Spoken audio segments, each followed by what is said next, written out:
The old saying goes, those in glass houses should not cast stones. So if we look to the north side of town, Cubs find You mean themselves, Wrigleyville? yeah, they've Rickettsville, you might say. Got my They Wrigleyville jersey on. they find themselves in a similar struggling situation where Yeah, it has not been a good week for Chicago they won baseball. 2 games since we last came to you. At least they won Yeah, that's one game against the Marlins in a series where they were outscored 21-5. They split the series with the Indians. They got the win last night. They seem to be and able to. thank you. Yeah, yeah, exactly. We're always helping you guys out. I know Um, you've helped my teams out more than we've helped your teams out than any yeah, of my teams that's helped you been guys. well established. I think that's been since the blog started. I feel like so. Fuck you. Thanks a Oh, lot. fuck off. We have established also that the Cubs do well against the Indians on Wednesday nights. That's all I know. That's So all. That's all. Yeah, you they can score count a on lot. that.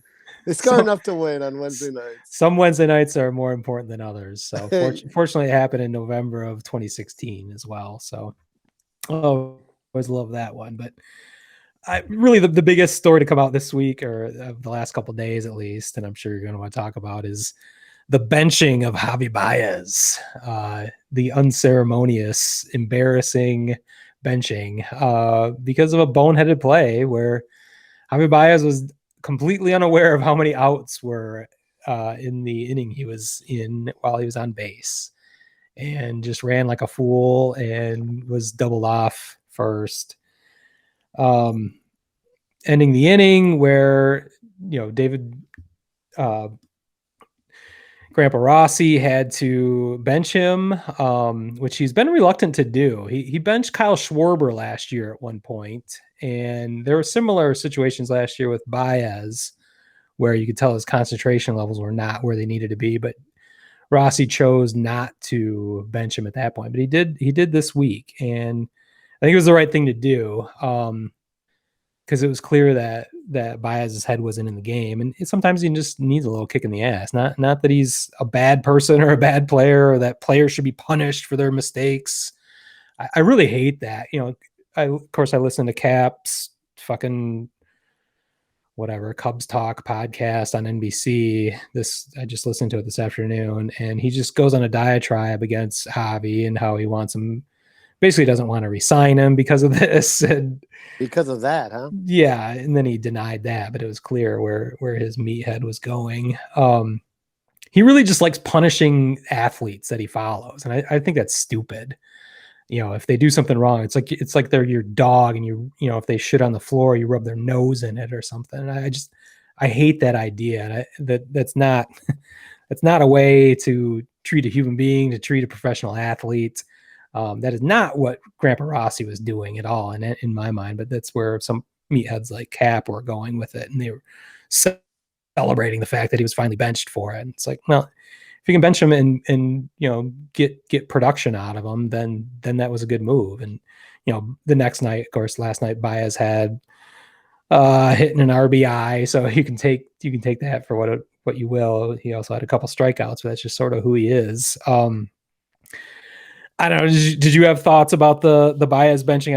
I think you sent me a text about it, but it might not be. I was actually, because of last year, I was impressed Yeah. that Ross did that. And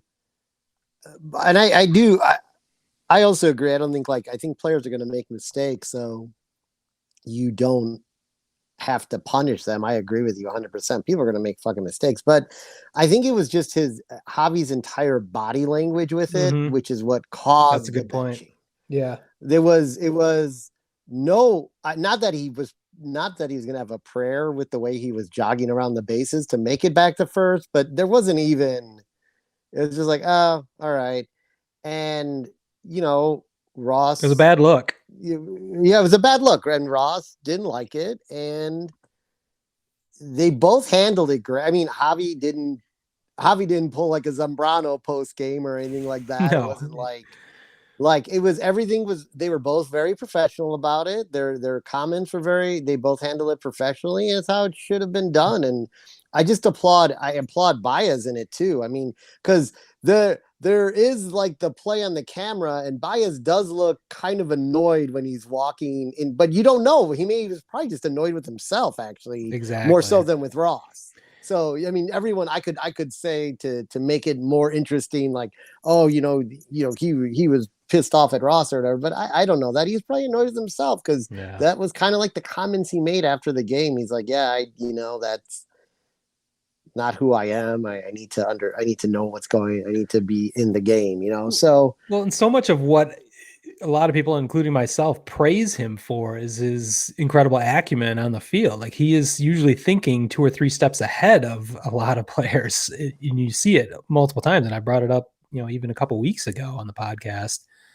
And so when you see him make a boneheaded play, something weird's going on if he's not got his head in the game, because usually he can be ahead of everyone else, where he was way behind everyone else. So, and maybe that's all he just needed. It was a quick little bit of discipline and a little bit of embarrassment, and maybe we can turn it around from there. So I think it's kind of, if this happened anywhere besides Chicago, it would probably be a very minor issue, but it becomes headline news in large markets. So I was gonna say it's probably happened that same night somewhere else. We Yeah. just don't know about it. Yeah, exactly. So,